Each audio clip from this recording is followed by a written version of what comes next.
Welcome back to Radical and Relevant. Today we're talking about the blind leading the blind, and you might have noticed I've got I got glasses for the first time in my life, and I probably need these things 10 years ago. And the text was getting smaller and smaller. It's getting harder and harder to read. And then I noticed that I wasn't reading as much as I used to, and I noticed that I'd get tired when I started reading for too long. And then all of a sudden, I went to see my doctor, my annual physical, and he said, you really need an eye exam. It's been a few years and you need to have your eyes examined, and now the world looks completely different. Today's reading is from the Gospel of Luke, chapter 9, verses 39 through 42. Jesus told them a parable. Can a blind man lead a blind man? Will they not both fall into a pit? A disciple is not above his teacher, but everyone, when he is fully taught, will be like his teacher.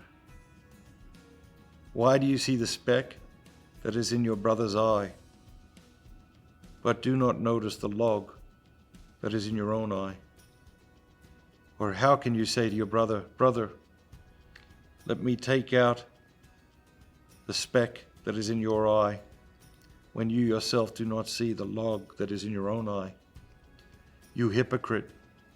First, take the log out of your own eye, and then you will see clearly to take out the speck that is in your brother's eye.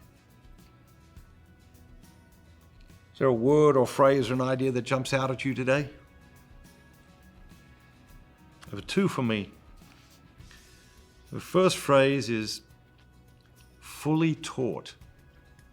Jesus says, no disciple is above his teacher, but every one, when he is fully taught, will be like his teacher. Are you fully taught? Are we fully taught? I think not, right?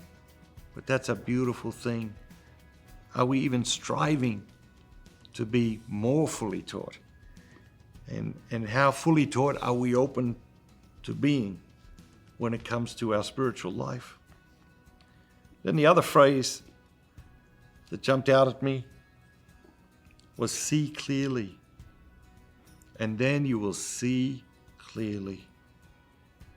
How clearly are we seeing? And what is it that stops us from seeing clearly, especially in a spiritual sense? What is it that stops us from seeing situations in our lives and in our world clearly? What is it that stops us from seeing our personalities, our character, our actions clearly? Of course, at the root of all of that is sin. Sin stops us from seeing clearly. Sin stops us from being fully taught.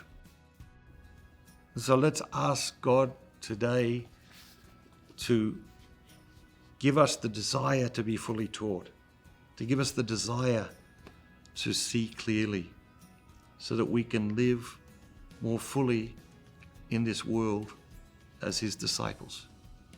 Have a great day, and remember, be bold, be Catholic.